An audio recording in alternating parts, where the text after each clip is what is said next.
Welcome to qnawire. To solve this question, we have to use Newton's second law, and for that I will choose the following reference frame: a vertical axis that I will call y and a horizontal axis that I will call x. Begin by noticing that the force F1 isn't pointing to the x direction or to the y direction, but to both directions. So we have to decompose F1 in its components. There is one horizontal component with its F1 component x and a vertical component, which is F1 component y. Then we can see the following. This angle is an angle of 70 degrees. Then this angle is an angle of 90 degrees. Therefore, the only possibility for the internal angle, this one, is that this is 20 degrees. Moreover, this is also 90 degrees, and then we again have an angle of 70 degrees up here. Using these angles, we can calculate both components of F1.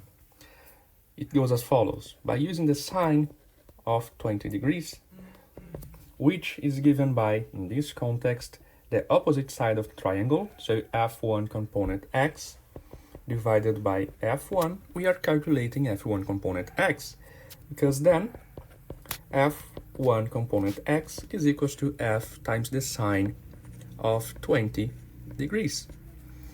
Then, using the cosine of 20 degrees, we can calculate F1 component y, because the cosine involves the adjacent side of the triangle, which is F1y. Then, the cosine of 20 is given by F1 component y divided by F. So, F1 component y is equals to F times the cosine of 20 degrees. There is a detail here, actually a minor mistake, that is the following. I'm working with F1, but I have been writing F. So let me correct this by adding the subscript 1. So now we know both F1 and its components, and now we are able to apply Newton's second law.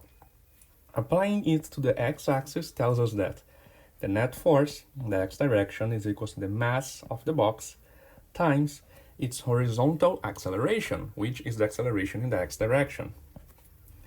The net force in the x direction is composed by F2 and F1 component x, but F1 component x is pointing to the right, so F1x minus F2 is equals to m times a component x.